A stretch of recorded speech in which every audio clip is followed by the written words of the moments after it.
नमस्कार दोस्तों, मैं हूं वंदना भारती और आप देख रहे हैं कमोडिटी इनसाइट्स विद वंदना भारती। अब दिसंबर का महीना अप्रोचिंग है और 2024 का ये अंतिम महीना है।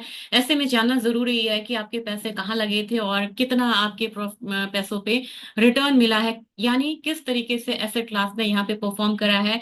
गोल्ड की परफॉर्मेंस क्या रही है, सिल्वर की परफॉर्मेंस क्या रही है और कैसे हमें खरीदारी करनी चाहिए गोल्ड और सिल्वर में। अब बचे हुए एक महीने में आपको यहाँ पे ट्रिगर्स क्या क्या देखने को मिलेगा। तो सबसे पहले मैं आपको बता दूं कि ट्रिगर्स में दिसंबर में क्या क्या रहेगा। अपना इजराइल और हिजबुल्लाह का सीज फायर हो चुका है, तो वहां से जो वॉर प्रीमियम है वो कम होगा। इक्विटी में भी यहाँ पे एक जो बाइंग है वो कंटिन्यू रह सकती है। ट्रम्प यहाँ पे आ रहे हैं तो पॉलिसी चेंजेस रहेंगे, जिसकी वजह से हमेशा आप टैरिफ के लिए या मतलब अदर बैन्स है या टैरिफ इंक्रीज करना, हाइक, ये सारी न्यूज आपको आती रहेंगी। और क्रिप्टोज यहाँ पे आउट परफॉर्म कर सकता है, क्योंकि आपको पता है कि ट्रम्प जो है वो इन फेवर ऑफ क्रिप्टोज हैं और रेगुलेशंस को वो ईज कर सकते हैं। तीसरी बात यहाँ पे यह है कि यूक्रेन और रशिया के बीच में टेंशन अभी भी बरकरार है और वहां पे न्यूक्लियर वेपन को लेके काफी ज्यादा तनातनी है। तो हम ये नहीं कह सकते हैं कि वॉर प्रीमियम यहाँ से गया है और हेज फंड्स अनवाइंड करते हैं, आपको ये पता होगा। तो अगर ईयर एंड में हेज फंड्स अनवाइंड करेंगे तो आपको इक्विटी, करेंसी, बिटकॉइन से लेके कमोडिटी तक एक वॉलेटाइल मूव देखने के लिए तैयार रहना होगा। और सबसे अहम बात यहाँ पे ये है कि यहाँ पे 17th 18th और दिसंबर को यहाँ पे फेड की मीट है और फेड की मीट में यहाँ पे एक्सपेक्टेशन है कि 25 बेसिस पॉइंट का एक रेट कट और हो सकता है। वो यहाँ पे बुलियन के लिए पॉजिटिव है, सिल्वर के लिए भी यहाँ पे पॉजिटिव है और इनफैक्ट इक्विटी मार्केट के लिए भी यहाँ पे पॉजिटिव है। तो क्या फेड का टूल वॉच है जिसे देख के हम पता करते हैं कि किस तरीके का मार्केट में एक्सपेक्टेशन है, वो लेके चलना होगा, या फिर यहाँ पे ये देखना होगा कि किस तरीके की मूव जो है वो यहाँ पे दिखा सकता है अपना बाजार। तो सबसे पहले यहाँ पे हम देखते हैं, जो फेड का टूल वॉच है ये बता रहा है कि 66.3% यहाँ पे चांसेस हैं कि एक रेट कट होगा, और जब रेट कट होगा यहाँ पे तो गोल्ड सिल्वर के प्राइसेस यहाँ पे फिर से बढ़ेंगे। तो राय यही है कि जिन लोगों को यहाँ पे बाइंग करनी है और जो लोग यहाँ पे बाइंग करना चाह रहे हैं उनके लिए मैंने बार बार बोला था कि 88,000 87,000 सिल्वर में और 74,000 गोल्ड में एक बढ़िया बाइंग रेंज है। मैंने 72,000 भी बोला था, लेकिन वो आना थोड़ा मुश्किल लग रहा है।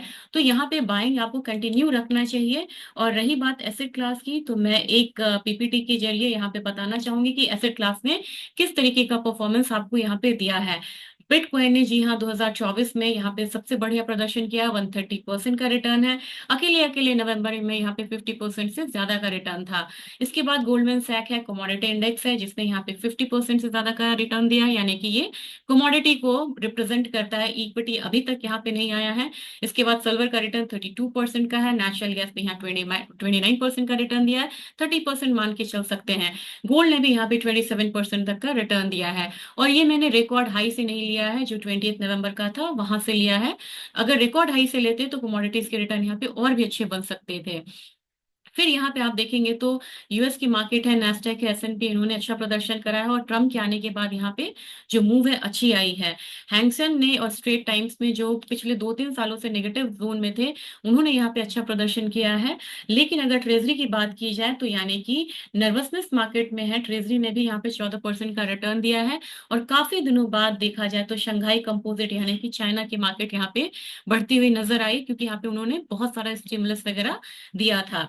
निफ्टी ने अभी 8% का रिटर्न दिया है, मतलब, और 7% का रिटर्न सेंसेक्स में है। कॉपर, कुछ कमोडिटी ने यहाँ पे पॉजिटिव रिटर्न दिया है, लेकिन सबसे ज्यादा नेगेटिव रिटर्न यहाँ पे दिया है आयरन ओर और बाल्टिक ड्राई इंडेक्स। अब आप कहेंगे बाल्टिक ड्राई इंडेक्स क्या है? बाल्टिक ड्राई इंडेक्स यहाँ पे शिपमेंट का एक इंडेक्स होता है जो शिपमेंट एक्टिविटीज को बताता है। अब यहाँ पे नेक्स्ट मैं आपको ले जाना चाहूंगी दूसरे चार्ट पे, क्योंकि ये मैं बताना चाह रही थी सिल्वर के बारे में, सिल्वर और गोल्ड के बारे में। काफी ज्यादा फॉल आया है और मैं ये नहीं चाह रही हूँ कि आप यहाँ पे निवेश को बंद करें। ये जो ब्लैक लाइन है, ये आपको सिल्वर दिखा रहा है और ये रेड लाइन जो है ये दिखा रहा है कि किस तरीके से गोल्ड ने परफॉर्म किया है 2018 के बाद। और ये जो लाइन देख रहे हैं ये डिफरेंसेस हैं गोल्ड और सिल्वर प्राइसेस के बीच में। अब आप कहेंगे कैसे? तो सिल्वर माइनस गोल्ड का प्राइसेस जो है एमसीएक्स में, वो हम लोगों ने यहाँ पे लिया है। तो अभी जो डिफरेंस है ये 11,000 के करीब है, यानी कि सिल्वर जो है अभी यहाँ पे अप्रिशिएट होके ट्रेड हो रहा था।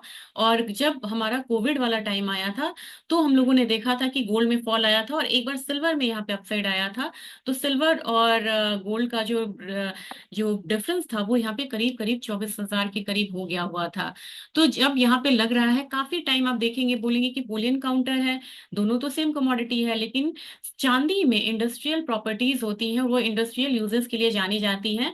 और इस बार ऐसा समय था जब चांदी ने यहाँ पे 40% लगभग रिटर्न दिया था, और गोल्ड में लगभग यहाँ पे 28%, 32% का रिटर्न था, यानी कि चांदी आउट परफॉर्म कर रही थी। लेकिन चांदी हाई वोलेटिलिटी के लिए जानी जाती है। ये जो आप मूव देख रहे हैं ना, ये शार्प राइज आया था चांदी में, और यहाँ पे गोल्ड में एक फॉल आया था और चांदी में यहाँ पे एक राइज था, जिसकी वजह से ये जो स्प्रेड था ये काफी ज्यादा बढ़ गया था। तो काफी ज्यादा शार्प राइज के बाद यहाँ पे एक स्प्रेड बढ़ा था। फिर आप देख रहे हैं कि चांदी ने लगातार, ये जो पीरियड है, गोल्ड नीचे ट्रेड हो रहा है लेकिन चांदी यहाँ पे ऊपर ट्रेड हो रही है। यही फायदा आपको उठाना है, और इस तरीके का पैटर्न हो सकता है कि हम फिर से एक बार 2025 में देखने को हमें मिले। 2024 में भी आपने देखा होगा कि चांदी ने कई बार, यहाँ से गोल्ड ने हाई दिखाया है लेकिन चांदी ने उठने की कोशिश बहुत बार की है और बहुत बार आउट परफॉर्म करने की कोशिश करी है। लेकिन अभी आप देखेंगे तो सिल्वर नीचे है लेकिन गोल्ड प्राइसेस ऊपर है।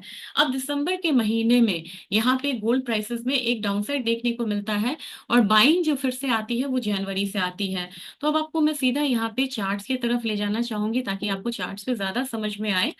तो यहाँ पे आप देख सकते हैं, ये यहाँ पे मैंने आज सिर्फ एमसीएक्स का ही चार्ट लिया है। तो चार्ट में अगर आप देखेंगे, पूरे साल का अगर मैं ईयर टू डेट करूं, तो यहाँ पे हमेशा मैंने एक राइज ही, आप लोग ने देखा होगा, कंसोलिडेशन है। ये टाइम था जब कस्टम ड्यूटी कम हुई थी तो एक फॉल आया था। ये चांदी के, गोल्ड के प्राइसेस में फॉल नहीं था, ये फॉल था बिकॉज कि यहाँ पे कस्टम ड्यूटी 15% से 6% हो गई थी, 9% टूट गई थी। उसके बाद लगातार एक रैली आई थी, फिजिकल बाइंग भी अपने देश में बहुत ज्यादा बढ़ी थी। अब हम लोगों ने एक जोन आया आता हुआ देखा था, लोअर साइड था यहाँ पे करीब करीब 73,300 का रिसेंटली। वहां से सीधा सीधा फिर एक फॉल आया है, फिर अपसाइड की तरफ जा रहा है। आने वाले समय में दिसंबर में मुझे लग रहा है कि प्राइसेस थोड़ा नीचे आएगा, मैक्सिमम यहाँ पे मुझे लग रहा है कि फिर से ये 74,300 का लेवल जो है वो आता भी है, तो वहां पे आपको जरूर बाइंग करनी चाहिए। क्योंकि इस बार दिसंबर में हो सकता है कि बहुत ज्यादा फॉल आता हुआ हम ना देखें, क्योंकि पिछले कुछ बार से ऐसा होता था कि दिसंबर में रेट कट्स नहीं होते थे। लेकिन इस बार रेट्स कट की उम्मीद है, तो इस बार हम ये सोच के नहीं चल सकते हैं कि सीजनैलिटी में दिखाता है कि दिसंबर में फॉल आता है तो वो आएगा ही आएगा।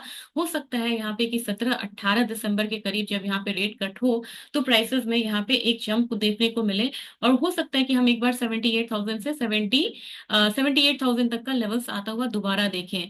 अब यहाँ पे ध्यान देने वाली बात यह है कि अगर फेड ने रेट कट नहीं करा, तो यही प्राइसेस नीचे की तरफ यहाँ पे आ सकता है। तो इसलिए पार्शियल बाइंग की यहाँ पे सलाह रहेगी। जिन लोगों को यहाँ पे गहने लेने हैं वो यहाँ पे ले सकते हैं। 22 कैरेट का करीब करीब आपको 73,000 72,000 के करीब मिलेगा, वो आप यहाँ पे 72,000 में आपको मिलेगा, तो आप वो खरीदारी यहाँ पे कर सकते हैं। अगर बात सिल्वर की जाए, 1 लाख की कमोडिटी यहाँ पे 86,000 के करीब आई थी, यानी कि फॉल आया था 14,000 के करीब का फॉल आया था। अब इस 14,000 के फॉल के बाद मैंने आपको कल का वीडियो भी अगर आप रेफर करेंगे, इनफैक्ट परसों का, तो आपको मैंने कहा था कि 13,000 के फॉल के बाद अब सिल्वर बड़ी तेजी की तैयारी में। तो बड़ी तेजी का मतलब यहाँ पे हम लाख रुपए लेके नहीं चलेंगे 2024 के बचे हुए दिनों में। हमें यहाँ पे लेके चलना होगा कि हो सकता है 95-96,000 तक के लेवल्स देखने को मिले। तो सिल्वर में आप यहाँ पे ईटीएफ बाइंग भी कर सकते हैं, ज्वेलरी की भी बाइंग यहाँ पे कर सकते हैं। और मेरे ख्याल से अगर पार्शियल बाइंग करनी, पार्शियल बाइंग लोग बोलते हैं कि पार्शियल बाइंग क्या होती है। पार्शियल बाइंग होती है कि आपने जितना भी सोच रखा है कि हमें इतना परसेंट लगाना है, उसका एटलीस्ट आप 25% 50% हर एवरेज पे यहाँ पे आप लगाते चलिए। अगर थोड़ा सा डाउन साइड भी आता है तो भी वहां पे फिर से बाइंग करिए ताकि आपकी एवरेजिंग यहाँ पे अच्छी बने। तो मेरे ख्याल से गोल्ड में आपको दिसंबर में जो भी करेक्शन देखने को मिल रहा है, लगभग 73,500 के करीब, 24 कैरेट एमसीएक्स के भाव के करीब, तो वहां पे आप बाइंग करें। आपका टारगेट होना चाहिए थोड़ा सा लॉन्ग टर्म में 78,000 का। अगर फेड यहाँ पे इंटरेस्ट रेट कट नहीं करता है, तब जाके यहाँ पे एक करेक्शन देखेंगे, वो करेक्शन नीचे में गोल्ड को ले जा सकता है 72,500 के करीब। तो दोनों सिनेरियो यहाँ पे है। लेकिन चांदी की बात की जाए तो मुझे इसमें लग रहा है कि 94-95,000 के लेवल्स यहाँ पे आ सकते हैं। तो चांदी ज्यादा प्रॉमिसिंग है, इसके हिसाब से आप निवेश करिए। वीडियो कैसा लगा जरूर बताइएगा, और आपका इन्वेस्टमेंट अच्छा रहे। 2025 की तैयारी करिए, वहां पे हम लोग आप से सजेशन रखेंगे कि किस तरीके से आपको निवेश करके चलना चाहिए और इन्वेस्टमेंट कैसे करनी है जरूर बताइए। जिनको 3 से 6 महीने के लिए हाजिर यहाँ पे बाइंग करनी है उनके लिए बेहतरीन मौका है बाय करने का। Thank you.